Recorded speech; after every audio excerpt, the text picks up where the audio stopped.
Quand on pense à notre squelette, on imagine souvent une charpente, quelque chose de rigide qui nous tient debout, et puis c'est tout. Mais si c'était bien plus que ça?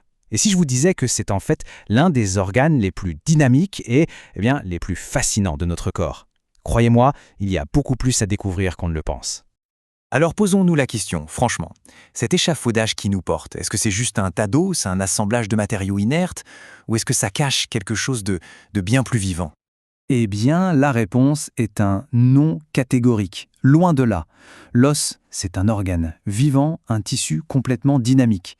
Imaginez un chantier permanent qui se détruit et se reconstruit sans arrêt. C'est exactement ça, et c'est le cœur de notre analyse aujourd'hui. Bon, allez, on plonge dans le vif du sujet. Pour bien comprendre pourquoi l'os est si vivant, il faut d'abord regarder de plus près de quoi il est fait. Voilà la définition, un peu formelle, je vous l'accorde, mais retenez surtout deux mots, vascularisé et innervé. Ça veut dire quoi? Simplement qu'il est traversé par des vaisseaux sanguins et par des nerfs. Un simple échafaudage n'a pas besoin de tout ça, mais un organe vivant? Ah oui, absolument.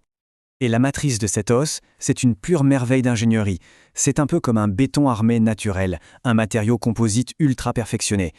Pensez-y, le béton armé, ça combine la résistance à la compression du béton et la flexibilité des barres d'acier. Eh bien, l'os fait exactement, mais alors exactement la même chose. Et ce graphique, il illustre ça parfaitement. Regardez, 70%, c'est la partie minérale. Ce sont des cristaux, de l'hydroxyapatite pour être précis. Ça, c'est notre béton. C'est ce qui donne à l'os sa dureté incroyable, sa résistance quand on appuie dessus. Et les 30% restants, c'est la partie organique, surtout du collagène. Et ça, ce sont nos barres d'acier. Elles donnent à l'os sa souplesse, sa capacité à plier un tout petit peu sans casser net. C'est vraiment l'équilibre parfait entre rigidité et flexibilité. Maintenant qu'on a vu les matériaux, il est temps de rencontrer l'équipe qui gère ce chantier permanent. Parce que oui, à l'intérieur de nos os, il y a une véritable petite armée de cellules qui bossent 24 heures sur 24, 7 jours sur 7. Et voici les 3 stars de l'équipe. On a d'abord les ostéoblastes. Eux, ce sont les bâtisseurs, ceux qui construisent le nouvel os. Ensuite, à l'opposé, les ostéoclastes, l'équipe de démolition. Leur job, c'est de nettoyer, de résorber l'os ancien ou abîmé. Et au milieu de tout ça, on a les ostéocytes, les superviseurs. Ce sont d'anciens bâtisseurs qui se sont retrouvés, emmurés dans leur propre construction. Et de là, ils dirigent les opérations. Le point vraiment crucial à comprendre, c'est que ce n'est pas du tout le chaos. C'est un cycle ultra précis, super bien régulé, qu'on appelle le remodelage osseux. L'équipe de démolition arrive, fait le ménage, et juste après, les bâtisseurs viennent reconstruire. C'est cet équilibre constant qui permet à nos os de s'adapter à nos activités, de se réparer et de rester solides. Le processus de construction lui-même est assez fascinant. L'ostéoblaste, notre bâtisseur, commence par poser la charpente organique, un peu comme un coffrage. C'est la bordure ostéoïde. Ensuite, il vient y déposer les minéraux, il coule le béton, en quelque sorte. Et ce qui est incroyable, c'est qu'en faisant ça, il s'enferme lui-même dans une petite loge. Une fois pris au piège, il change de rôle et se transforme en ostéocyte, le superviseur. Il passe littéralement de simple ouvrier à chef de chantier. Ok, donc on a vu les matériaux et les ouvriers. Maintenant, prenons un peu de recul et regardons l'architecture d'ensemble. Comment est-ce que tout ce tissu est organisé à plus grande échelle? Parce que, bien sûr, le tissu osseux n'est pas juste un bloc uniforme. En fonction des besoins et de l'endroit, il adopte 2 designs, 2 structures très différentes, mais toutes les deux absolument géniales. Alors, à l'extérieur de l'os, on a ce qu'on appelle l'os compact. Comme son nom l'indique, il est dense, lourd, incroyablement solide. Pensez au mur porteur d'un immeuble. C'est lui qui forme la coque protectrice.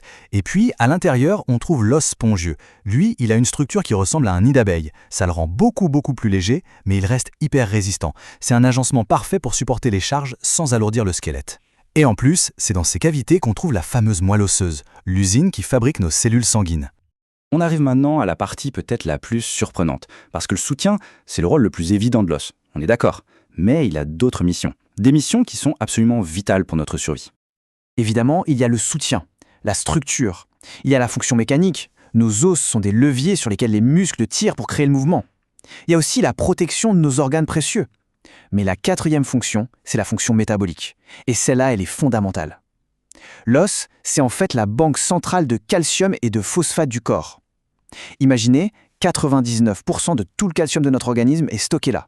C'est juste énorme. Et c'est précisément là que les choses peuvent devenir un peu compliquées.